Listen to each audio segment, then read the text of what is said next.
In the winter of 1856, in a remote corner of southeastern Ohio, 3 newborn boys entered the world under circumstances so extraordinary that medical professionals still debate their case in hushed tones today.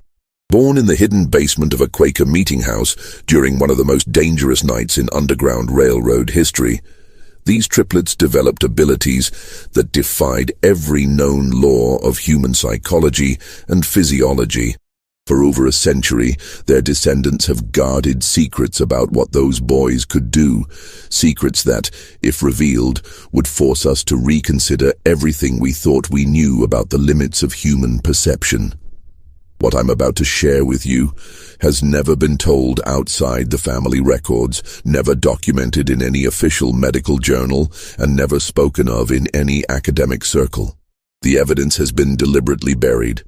But tonight, the truth finally comes to light. Before we dive deeper into this chilling account that begins in the shadows of America's most secretive rescue network, I need to know something about you. This channel isn't for everyone. Only for those brave enough to confront mysteries that challenge the very foundations of what we believe possible. If you're one of the few who can handle stories that blur the line between documented history and inexplicable phenomena, hit that subscribe button right now. And while you're at it, drop a comment telling me what state you're listening from. I want to know where my fellow mystery seekers are gathering tonight.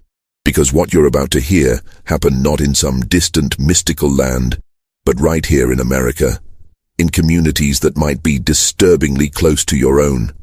The story I'm about to tell you began on a bitter February night when 3 lives entered this world in the most unlikely place imaginable, setting in motion events that would perplex doctors and scientists for generations to come. The town of Cedar Mills, Ohio, barely deserved the name in 1856.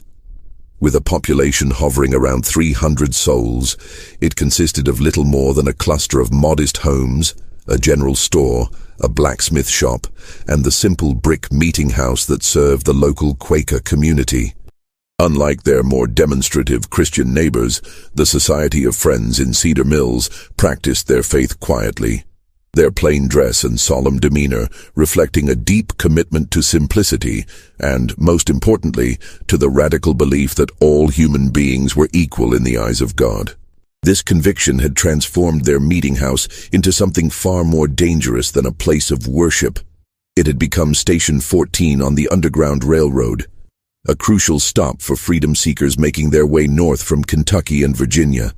Elder Samuel Whitmore, a man whose weathered hands spoke of decades working the soil and whose piercing gray eyes held secrets that could hang half the congregation, had been conducting this clandestine work for nearly 8 years.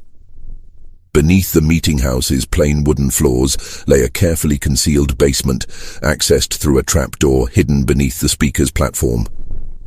The basement itself was a marvel of desperate engineering. Dug by hand over months of careful work, it stretched nearly the full length of the building above. Thick wooden beams supported the ceiling, while ventilation came through an ingenious system of hollow fence posts that appeared decorative but carried fresh air to those hiding below. On any given week, anywhere from 3 to 15 freedom seekers might shelter there, some for a single night, others for weeks, as they waited for safe passage to the next station. February of 1856 had been particularly treacherous. The Fugitive Slave Act of 1850 had emboldened slave catchers, who now roamed freely through Ohio with legal authority to reclaim human property. Professional bounty hunters like the notorious Garrett brothers had been spotted in the area for weeks, offering substantial rewards for information about Underground Railroad operations. The tension in Cedar Mills was so thick you could almost taste it. Every unexpected visitor, every knock at the door after dark, every unusual sound could signal discovery and imprisonment. It was against this backdrop of fear and secrecy that a young woman had arrived at the meeting house 3 days earlier. She had given her name only as Ruth, claimed to be 19 years old, and was obviously with child, very much with child. Samuel Whitmore had taken one look at her swollen belly and known immediately that she wouldn't be traveling any further north for quite some time. What he hadn't expected was just how soon that child would arrive, or how profoundly its arrival would change everything they thought they knew about human nature. Ruth had come from a plantation in northern Kentucky. She told them in whispered conversations during her first nights in the basement. She spoke with the careful diction of someone who had been taught to read, unusual for someone in her circumstances, and carried herself with a dignity that impressed even the stoic Quakers. But there was something else about her, something that made people uneasy without quite understanding why. She seemed to know things, small things but disturbing in their accuracy. She would know when someone was approaching the meeting house long before any sound could be heard. She would refuse food that later proved to be spoiled, though it had appeared perfectly fresh. Most unsettling of all, she would sometimes look directly at whoever was speaking and quietly contradict their words, not argumentatively, but with the calm certainty of someone who simply knew better. "That man who brought the supplies yesterday," she had said to Samuel's wife, Martha, on her second evening there. "He told you his name was Williams, didn't he? And that he was from Lancaster?" Martha had nodded, confused. "His name isn't Williams," Ruth had continued, her voice barely above a whisper. "And he's never been to Lancaster in his life. I don't know why he lied to you, but he did." Martha had dismissed this as the paranoid rambling of a frightened pregnant woman until 2 days later when the man's real identity was discovered. He was indeed using a false name and had been asking suspicious questions about the meeting house's activities. The night of February 23rd, 1856, began like many others in Cedar Mills. Cold, dark, and deceptively quiet. Samuel Whitmore had been conducting his evening prayers when a soft knock came at the meeting house door, followed by the agreed-upon signal. 3 quick raps, a pause, then 2 more. But something felt wrong from the moment Samuel lifted the heavy wooden beam that barred the door. The freedom seeker who stumbled inside was a man named Joshua, someone Samuel had helped before. But Joshua's usual calm demeanor had been replaced by barely controlled panic. "They're coming," Joshua gasped, his breath forming white clouds in the frigid air. "The Garrett brothers and at least 6 others. They've got dogs and they know about this place." Someone talked. He paused, his eyes darting toward the basement entrance. "They're maybe 2 hours behind me. Probably less." Samuel felt his blood turn to ice. In 8 years of Underground Railroad work, they had never faced a direct threat like this. The meeting house had always been considered safe, protected by the community's reputation for honesty and their careful operational security. But if the Garretts were coming with dogs and advanced knowledge of the basement, someone had indeed betrayed them. The immediate problem was evacuation. There were currently 7 people sheltering in the basement, including Ruth, who had been experiencing intermittent labor pains for most of the day. Martha Whitmore had been monitoring her condition, but had hoped the birth wouldn't come for at least another week. Mother Nature, however, seemed to have other plans. As if summoned by Joshua's words, a low moan echoed from beneath the floorboards. Martha's face went pale. "Samuel," she whispered, "Ruth's time has come. Right now." The next few hours unfolded like a nightmare carved from ice and fear. While Samuel and 2 other men worked frantically to evacuate the other 6 freedom seekers through the meeting house's hidden northern tunnel, a hand-dug passage that emerged nearly a quarter-mile away in a dense grove of oak trees. Martha and her daughter Rebecca descended into the basement to attend to Ruth's labor. What they found in that cramped, dimly lit space challenged every assumption they held about childbirth. Ruth was indeed in active labor, but something was profoundly wrong. She was experiencing none of the usual signs of distress or pain that accompanied difficult births. Instead, she lay perfectly still on the rough straw mattress, her eyes closed, her breathing steady and controlled. When contractions came, she didn't cry out or even tense her muscles. She simply waited, as if listening to something only she could hear. "How many babies?" Martha asked, pressing her ear to Ruth's swollen belly in the traditional way of midwives. Ruth's eyes opened for the first time in an hour. In the flickering candlelight, they seemed almost luminous. 3, she said simply. 3 boys. They've been waiting for tonight. Martha exchanged a worried glance with her daughter. Triplets were rare enough under the best circumstances, but triplets born in a hidden basement while slave catchers approached with bloodhounds was a situation beyond anything in her experience.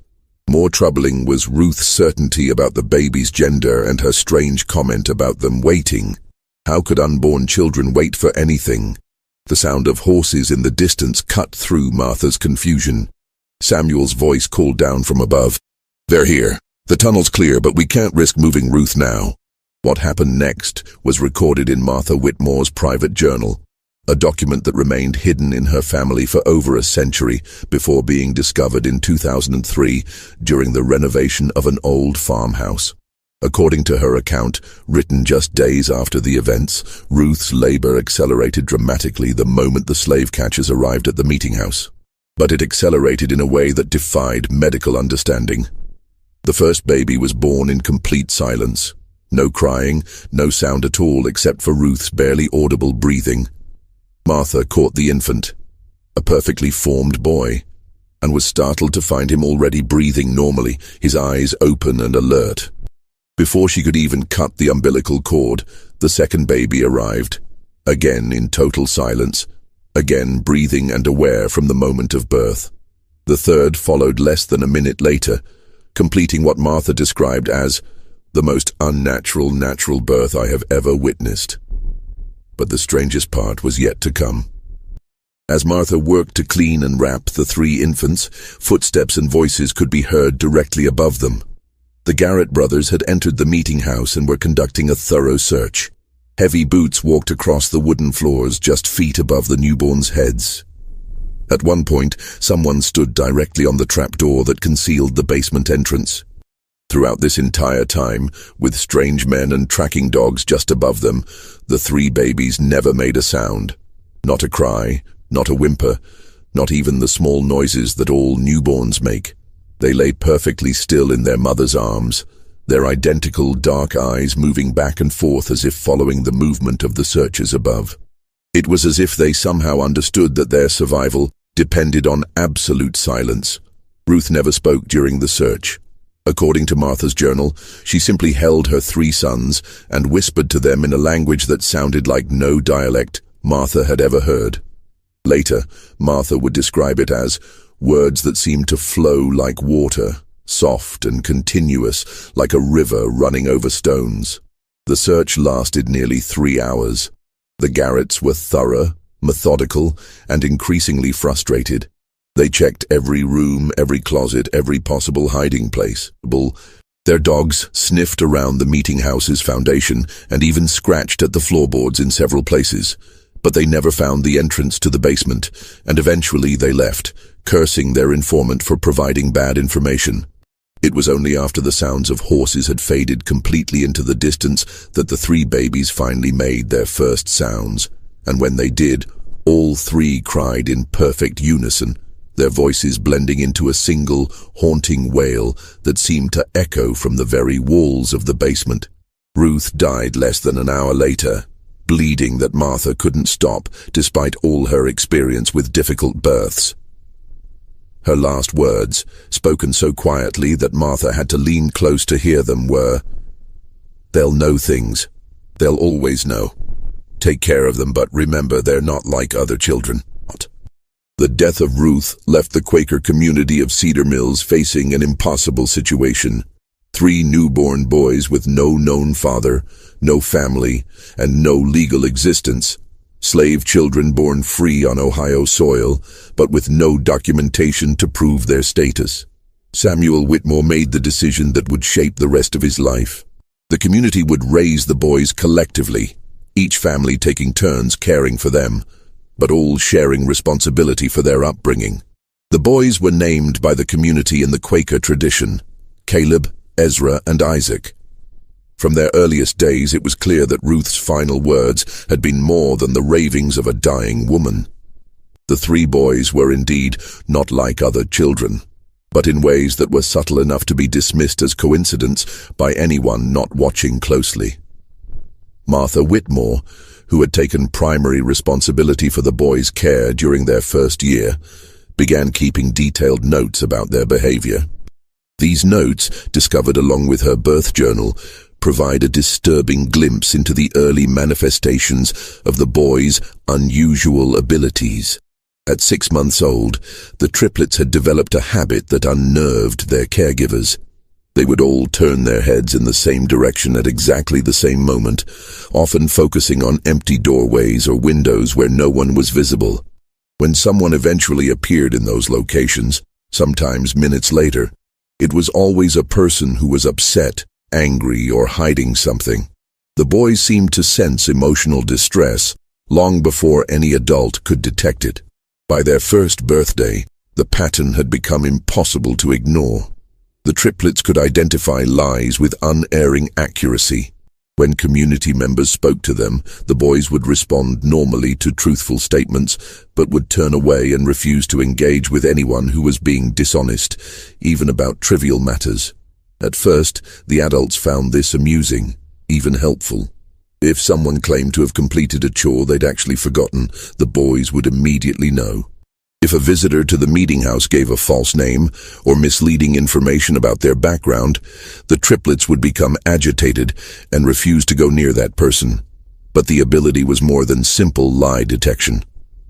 As the boys grew older, they seemed to sense deception in all its forms, not just spoken lies, but hidden intentions, concealed emotions, and unspoken plans.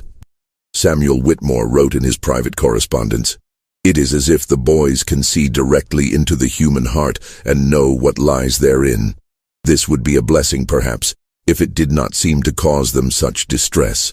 They are constantly aware of the small falsehoods and hidden thoughts that all people carry, and this knowledge appears to be a burden rather than a gift." More disturbing were the boys' reactions to specific types of deception. They showed particular distress around anyone who was hiding information about missing persons or concealed violence. During their second year, a traveling merchant named Thompson stopped at the meeting house, claiming to be heading to Columbus on business. The triplets became so agitated in his presence that they couldn't sleep or eat until he left. 2 weeks later, news arrived that Thompson had been arrested for the murder of his business partner, whose body had been concealed in Thompson's wagon during his visit to Cedar Mills. By age 3, the boys had developed what the community began calling the knowing look, a shared expression they would adopt when focusing on someone who was hiding something significant. All 3 would turn their heads simultaneously, their dark eyes seeming to penetrate whoever had attracted their attention. Most unsettling was their habit of whispering to each other during these episodes, always in that strange, flowing language that Ruth had used during their birth. Dr. William Harrison, the local physician who had been monitoring the boys' development, was both fascinated and disturbed by their abilities. In a letter to a colleague at the Medical College of Ohio, he wrote, "I have examined these children repeatedly and can find no physical abnormality that would account for their unusual perceptive abilities. Their hearing, vision, and other senses appear normal, though perhaps slightly more acute than average. Yet they consistently demonstrate knowledge of matters that should be beyond their perception. I am forced to conclude that either these children possess some form of sensory capacity unknown to medical science, or I am the victim of an elaborate deception. Though how 3-year-old children could maintain such a deception is beyond my understanding." The boys' impact on the Underground Railroad operations was immediate and profound. Word of their abilities spread quietly through the network of stations and conductors. Freedom seekers began requesting specifically to be routed through Cedar Mills, knowing that the boys could identify infiltrators and betrayers with perfect accuracy. The triplets' presence in the meeting house basement became a guarantee of safety. If they remained calm and peaceful, the freedom seekers knew they were among friends. If the boys became agitated or refused to enter the basement, it was a certain sign that someone in the group couldn't be trusted. Samuel Whitmore found himself in the uncomfortable position of relying on 3 young children for the security of one of Ohio's most important Underground Railroad stations. But the boys' accuracy was undeniable. Over the course of 3 years, They identified 7 potential infiltrators, preventing what could have been catastrophic discoveries of the network's operations. But their abilities came with a price that became more apparent as they grew older. The boys were increasingly isolated from other children who found their intense stares and whispered conferences unsettling. Adults in the community, while grateful for the protection the boys provided, couldn't shake the feeling that they were being constantly evaluated and judged. Even the most honest people felt uncomfortable under the triplets' watchful eyes, knowing that every thought and emotion was somehow visible to them. Most troubling was the boys' growing awareness of their own abilities and the effect they had on others. By age 4, they had learned to modify their behavior around strangers, keeping their knowing looks subtle and their whispered consultations private. But this self-consciousness seemed to deepen their isolation, creating a barrier between them and the rest of the world that grew more pronounced with each passing year. The year 1860 brought changes to Cedar Mills that would test the triplets' abilities in ways no one could have anticipated. The election of Abraham Lincoln had inflamed tensions throughout Ohio, and underground railroad activities were becoming increasingly dangerous. Federal marshals were conducting more frequent raids, and bounty hunters like the Garrett brothers were operating with virtual impunity. It was during this period of heightened danger that the boys, now 4 years old, began demonstrating a new and more disturbing aspect of their abilities. They could not only detect deception and hidden emotions in people who were present, they seemed to sense the emotional distress of people who were miles away. The first documented instance occurred on a bitter January morning, when the triplets suddenly became extremely agitated despite being safely inside the warm meeting house with their usual caregivers. All 3 boys began crying simultaneously, not the normal crying of upset children, but a keening wail that seemed to express profound terror and desperation. Martha Whitmore tried everything she could think of to calm them, but nothing worked. The boys continued their distressed crying for nearly 6 hours, finally falling silent just as the sun began to set. 2 days later, a freedom seeker arrived at the meeting house with devastating news. A group of 11 people, including 3 children, had been captured by slave catchers approximately 40 miles south of Cedar Mills. The capture had occurred at almost exactly the same time the triplets had begun their crying. Worse, the captured group included a pregnant woman who had given birth during the attack. Both mother and child had died from exposure during the brutal journey back to Kentucky. Samuel Whitmore was shaken by this incident, but dismissed it as coincidence until it happened again 3 weeks later. This time, the boys' distress lasted only 2 hours, but was even more intense. When word arrived the following day, they learned that a conductor on the Underground Railroad had been shot and killed while helping a family escape near Portsmouth, Ohio. Again, at the exact time the triplets had begun showing signs of extreme distress. Dr. Harrison, who had been documenting the boys' development, was called to examine them after the 3rd such incident. His findings, recorded in his private notes, were deeply unsettling. During episodes of apparent long-distance distress sensing, the boys' pulse rates become synchronized, their breathing patterns identical, and their body temperatures drop by several degrees. Most remarkably, their brain activity appears to increase dramatically. They are clearly experiencing intense mental stimulation despite appearing outwardly distressed. I can only conclude that their nervous systems are somehow detecting emotional trauma occurring at great distances, though the mechanism by which this occurs is completely unknown to medical science. The boys' long-distance sensing abilities seem to be specifically attuned to situations involving deception, betrayal, and mortal danger. They never reacted to ordinary accidents or natural deaths, but they invariably detected when someone was being hunted, betrayed, or murdered. Their range appeared to extend throughout most of southern and central Ohio and possibly into northern Kentucky. Word of the triplets' abilities spread beyond the Underground Railroad network. Families with missing loved ones began making pilgrimages to Cedar Mills, hoping that the boys could somehow sense whether their missing family members were still alive and where they might be found. Samuel Whitmore was reluctant to exploit the children's abilities in this way, but the boys themselves seemed drawn to these desperate families.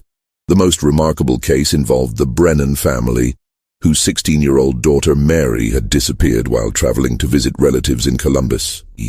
The girl had been missing for 3 months when her parents arrived in Cedar Mills, having heard rumors about 3 children who could find lost people. Samuel initially refused to involve the boys, but Caleb, Ezra, and Isaac approached the distraught parents on their own. Without being asked, the triplets lined up in front of Mrs. Brennan and began their characteristic synchronized whispering. After several minutes, Isaac stepped forward and pointed southeast toward the Ohio River. "She's there," he said simply. "She's scared, but she's alive. The man who took her isn't who he said he was."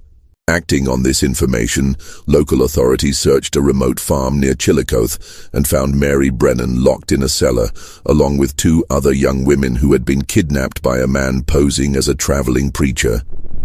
The kidnapper was arrested and later confessed to planning to sell the women into prostitution in New Orleans. The rescue of Mary Brennan marked a turning point in how the community viewed the triplets. No longer were they simply children with an unusual ability to detect lies. They were becoming something else entirely, something that made even their Quaker guardians profoundly uncomfortable. The boys' abilities were growing stronger and more specific with each passing month, and there seemed to be no limit to their range or accuracy. But perhaps most disturbing was the boys' increasing emotional detachment from the world around them. The constant awareness of deception, violence, and human suffering was taking its toll. They rarely smiled, seldom played, and spent most of their time huddled together, whispering in their private language.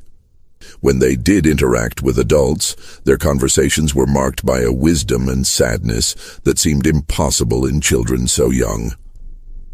Dr. Harrison, in his final notes about the boys before his death in 1862, wrote, "I fear that we are witnessing the emergence of human beings who are fundamentally different from the rest of our species. Their abilities appear to be expanding rather than stabilizing, and I cannot predict what they might become capable of as they mature. More troubling is the psychological cost of their gifts. These children are bearing witness to more human suffering and evil than most adults encounter in a lifetime, and they are doing so without the emotional defenses that adults develop over time. I do not know what kind of men they will become, but I fear they will be men apart from all others, forever isolated by their terrible knowledge of what lies hidden in the human heart."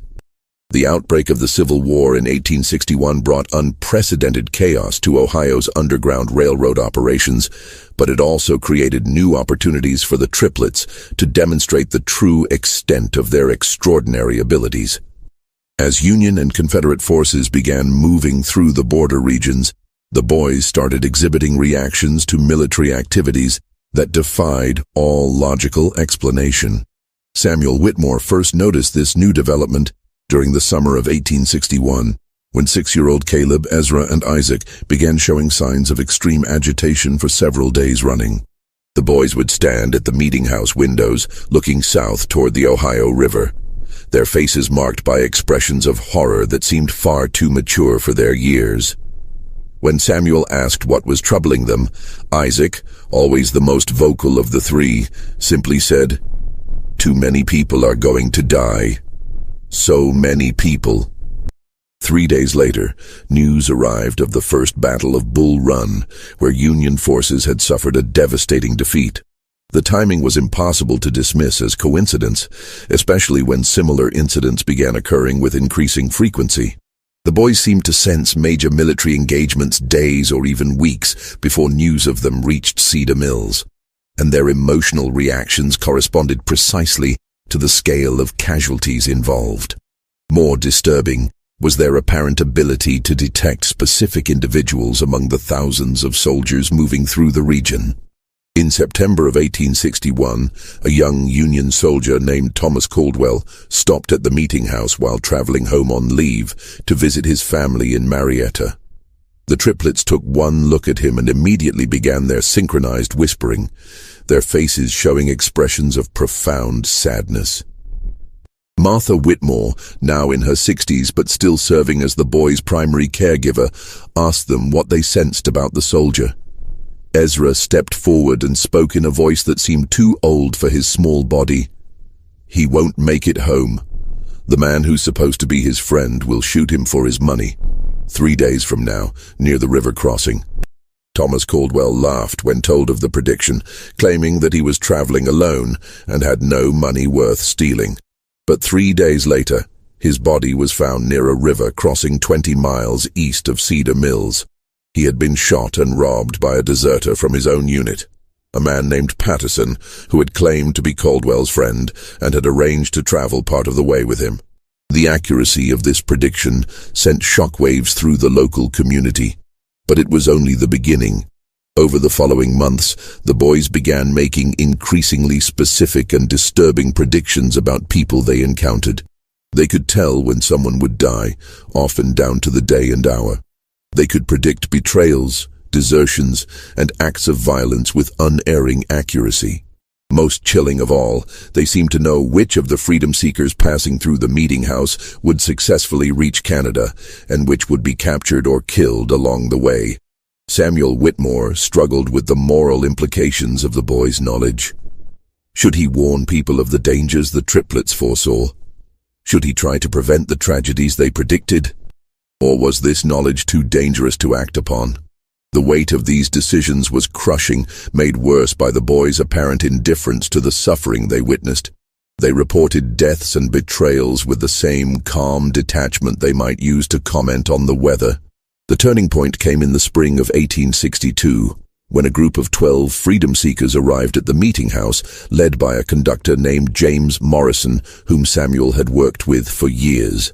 Morrison was a trusted ally, a man who had successfully guided hundreds of people to freedom over the course of a decade. But when the triplets saw him, their reaction was immediate and violent. All 3 boys began screaming the moment Morrison entered the meeting house, a sound unlike anything they had ever made before.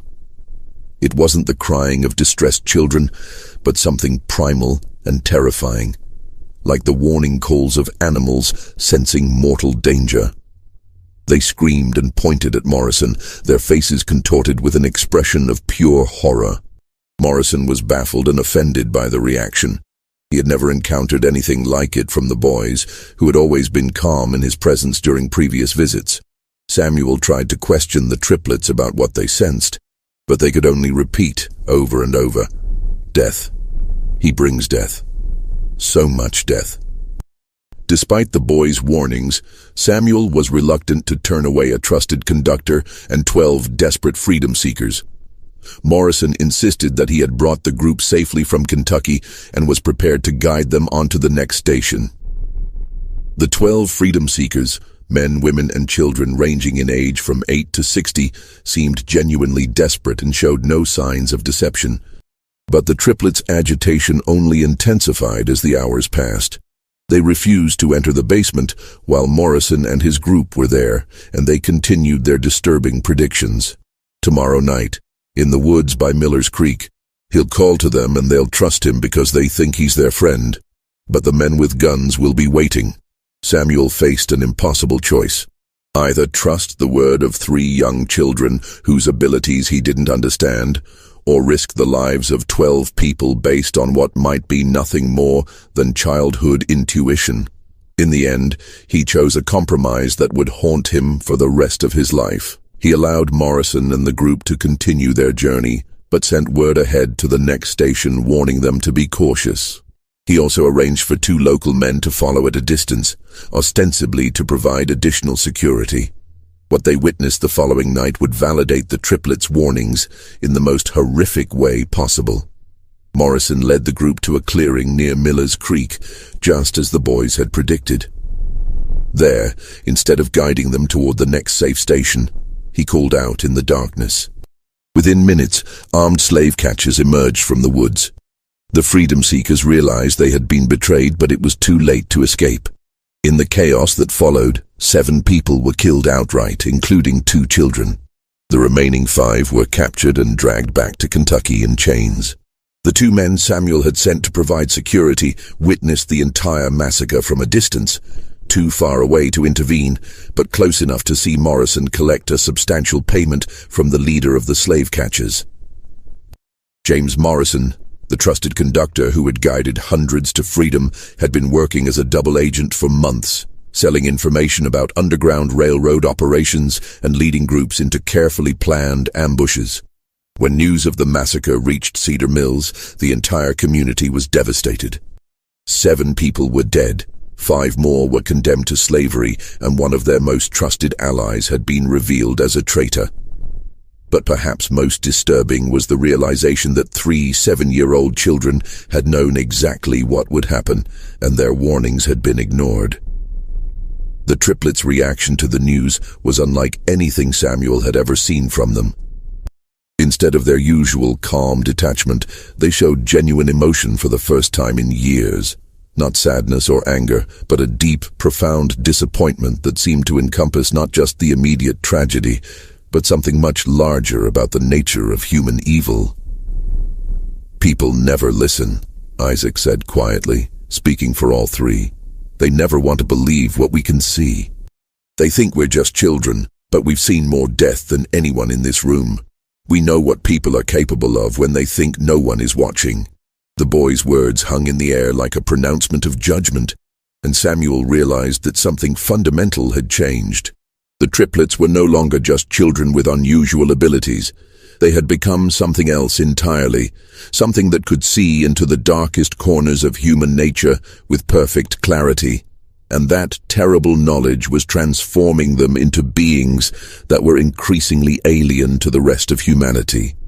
Just when Samuel thought he'd seen the full extent of what the boys were capable of, events would soon prove that their abilities were still evolving, still growing stronger. The question was no longer what they could perceive, but what they might become, and whether the community that had raised them would be able to survive the truth of what they really were. The revelation that would forever change how the world understood the triplets came during the brutal winter of 1863, when the boys were 8 years old and the Civil War had reached its bloodiest phase.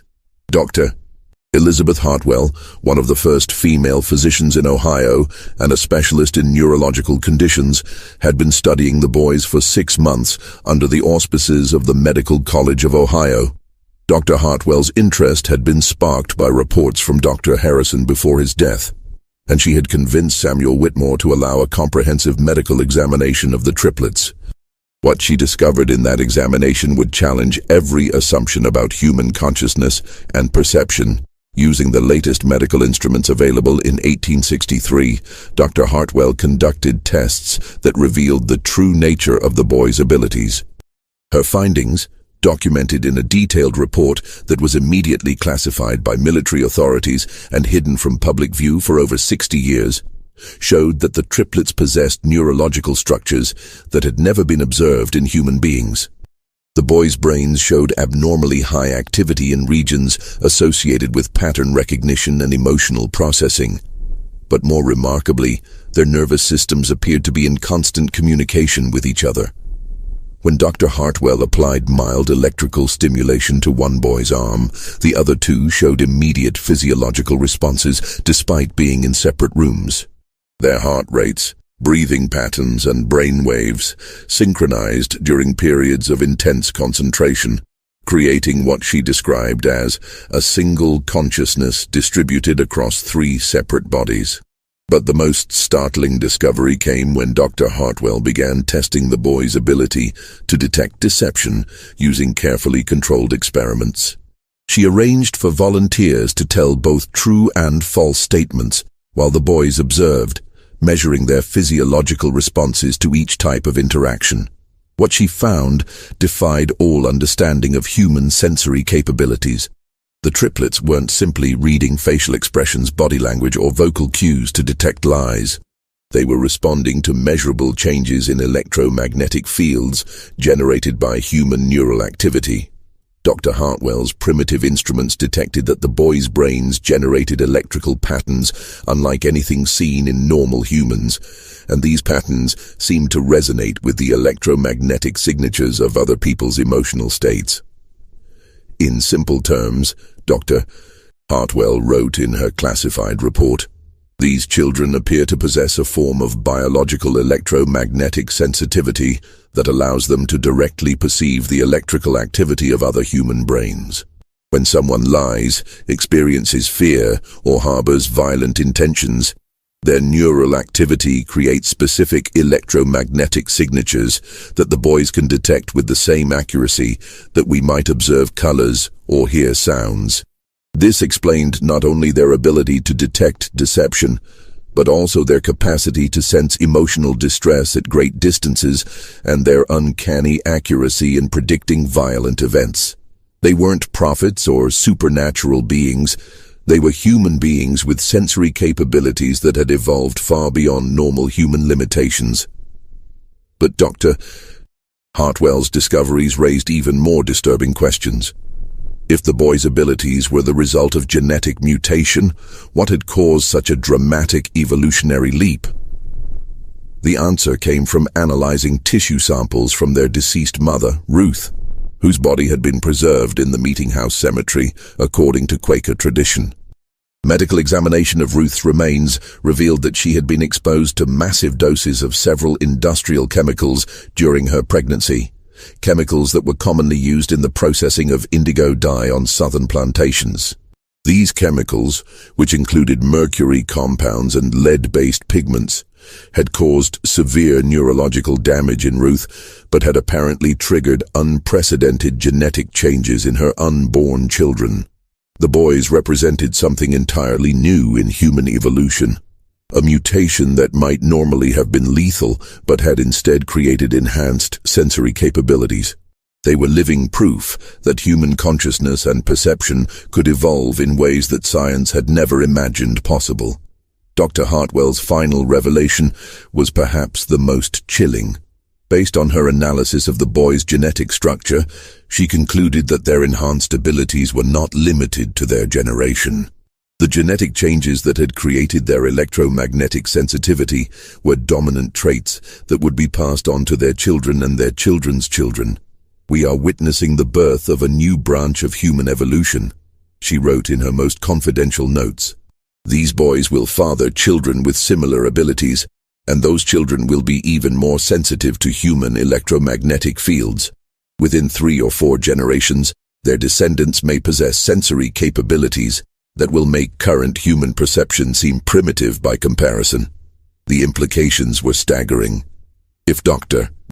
Hartwell was correct, the triplets weren't just medical curiosities, they were the beginning of a new human subspecies.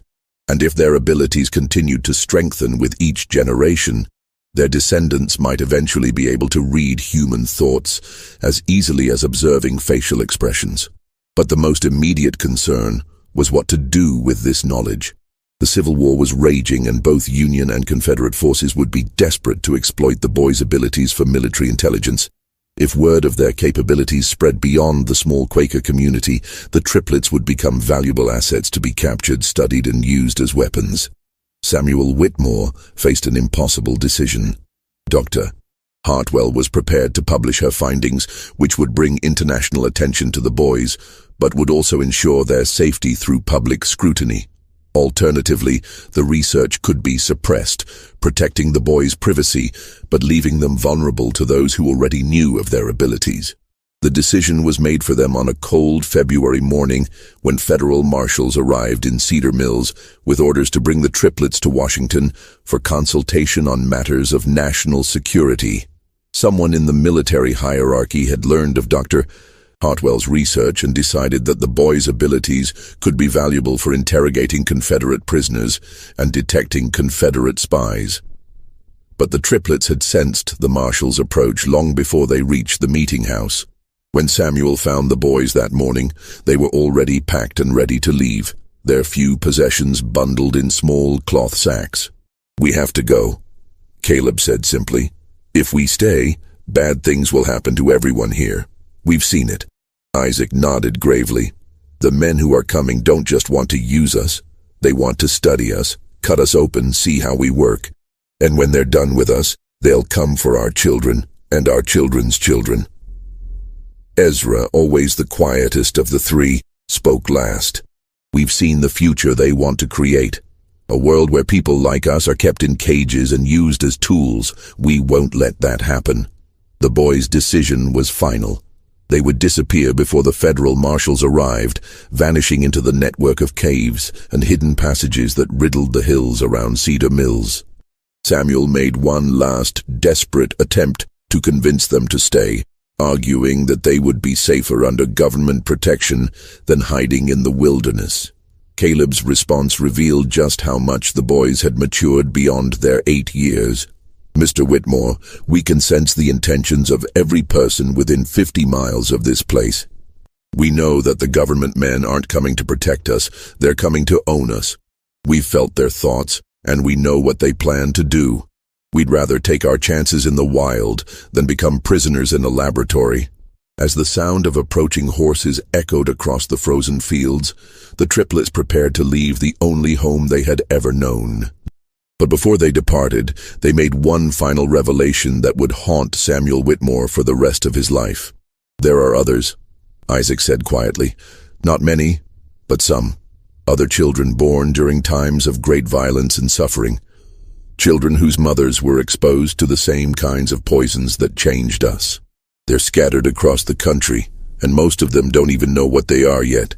But we can sense them, and they can sense us." Ezra stepped forward, his young face marked by wisdom that seemed ancient. "Someday, when it's safe, we'll find them. We'll teach them what we've learned, help them understand their abilities. And maybe, if we're careful, we can build something better than what exists now. A world where people can't lie to each other, can't hide their evil intentions, can't pretend to be something they're not."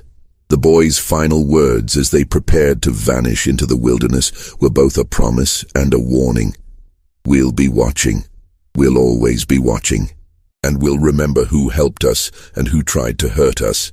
That knowledge will be passed down to our children and their children and their children after that.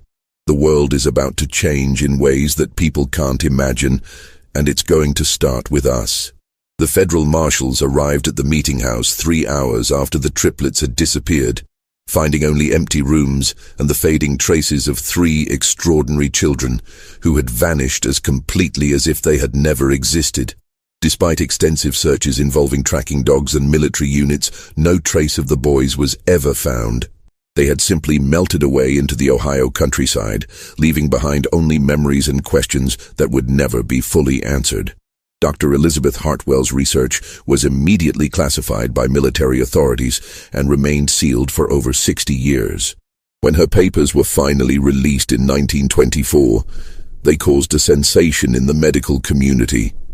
But by then, the boys would have been nearly 70 years old, and any hope of studying them had long since passed. Samuel Whitmore lived until 1889, carrying the secret of what he had witnessed for the rest of his life. In his private papers discovered after his death, he wrote, "I have seen the future of humanity, and it both terrifies and amazes me. Those 3 boys represented something new under the sun, something that could either elevate our species to unprecedented heights or destroy us completely. I pray that wherever they went, whatever they became, they remembered the love and kindness they received in our small community." The Underground Railroad station at Cedar Mills continued operating until the end of the Civil War, but it was never the same after the triplets' departure. Without their ability to detect infiltrators and betrayers, the operation became increasingly dangerous, and several conductors were captured or killed. The meeting house itself was eventually abandoned in 1878, and the building slowly fell into decay. But the story of the triplets didn't end with their disappearance. Over the following decades, reports began surfacing from across the United States of children with unusual perceptive abilities. A girl in Pennsylvania who could predict accidents days before they occurred. Twin boys in Texas who could locate missing people with impossible accuracy. A child in California who could tell when someone was lying just by looking at them. Most of these reports were dismissed as folklore or exaggeration, but a pattern emerged for those who knew what to look for. The children were always born during times of great violence or social upheaval. Their mothers had often been exposed to industrial chemicals or toxic substances during pregnancy, and the children themselves displayed the same electromagnetic sensitivity that Dr. Hartwell had documented in the Cedar Mills triplets. Modern genetic research has confirmed what Dr. Hartwell suspected in 1863. Extreme environmental stress, combined with exposure to certain toxic substances, can trigger rapid genetic mutations that are passed on to subsequent generations. The triplets represented one of the first documented cases of stress-induced human evolution, a phenomenon that scientists now recognize as more common than previously believed. Recent studies have identified at least 47 documented cases of individuals with enhanced electromagnetic sensitivity born between 1850 and 1900, primarily in regions affected by industrial pollution or military conflict. While most of these individuals lived quiet lives and never developed their abilities to the extent demonstrated by the Cedar Mills triplets, their genetic legacy has continued to spread through the American population. Dr. Sarah Chen, a neurologist at Johns Hopkins University who has spent 20 years studying electromagnetic sensitivity in humans, believes that the descendants of these early cases may represent as much as 0.1% of the current American population. We're looking at the emergence of a human variant that possesses sensory capabilities our species has never had before, she explained in a 2019 interview. These people aren't telepaths or psychics. They're humans with enhanced neural sensitivity that allows them to detect electromagnetic patterns generated by other human brains. The implications for law enforcement, national security, and human society are profound. If Dr. Chen is correct, there may be thousands of Americans who possess some degree of ability to detect deception, sense hidden emotions, or locate missing persons. Most may not even be aware of their abilities, dismissing their accurate intuitions as lucky guesses or coincidence. But perhaps the most intriguing aspect of this research is what it suggests about the future of human evolution. If environmental stress can trigger rapid genetic changes that enhance human perception, what other capabilities might emerge as our species faces new challenges? And if the Cedar Mills triplets were correct in their prediction that their abilities would strengthen with each generation, what might their descendants be capable of today?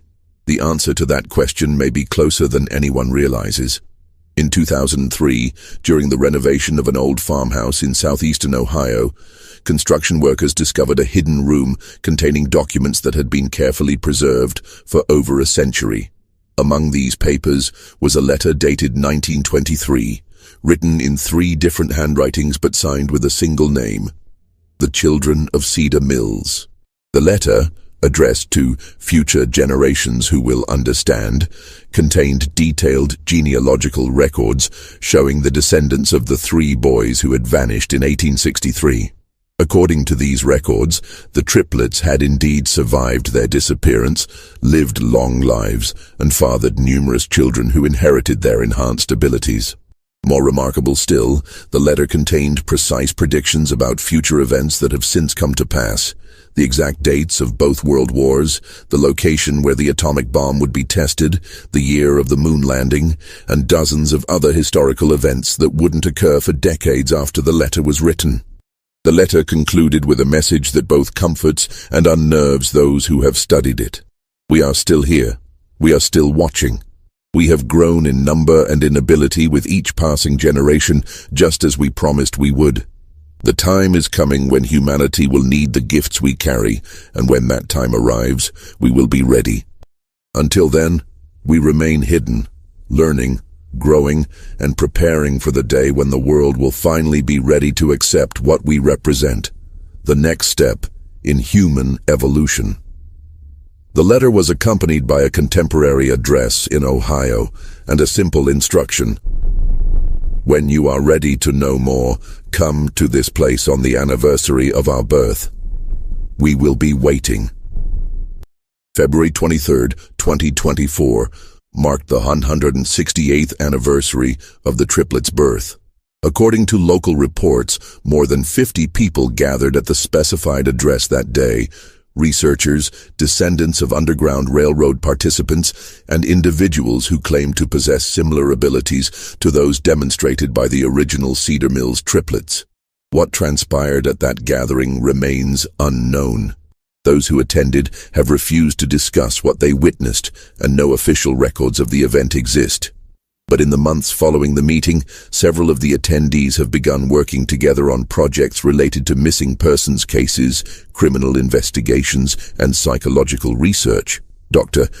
Chen, who was among those present at the February meeting, will only say that the legacy of the Cedar Mills triplets is far from over. In fact, it may just be beginning. The story of three boys born in a basement during one of the darkest periods in American history continues to unfold more than a century and a half later. Whether they represent humanity's greatest hope for evolution or its most dangerous mutation remains to be seen. But one thing is certain. Somewhere out there, the descendants of Caleb, Ezra, and Isaac are still watching, still learning, and still preparing for whatever comes next. And if their ancestors' abilities to predict the future remain accurate, that next chapter in human evolution may be arriving sooner than anyone expects. This mystery shows us that the boundaries of human perception may be far more flexible than we ever imagined, and that extraordinary circumstances can sometimes produce extraordinary people. What do you think of this story? Do you believe that human evolution could take such dramatic leaps under extreme conditions? Have you ever experienced moments of intuition so accurate they seemed impossible? Leave your comment below sharing your thoughts about the triplets and whether you think their descendants might still be among us today. If you enjoyed this tale and want more mysteries that challenge everything we think we know about human capabilities, subscribe, hit the notification bell, and share with someone who loves stories that blur the line between science and the impossible. See you in the next video, where we'll explore another dark secret hidden in America's past.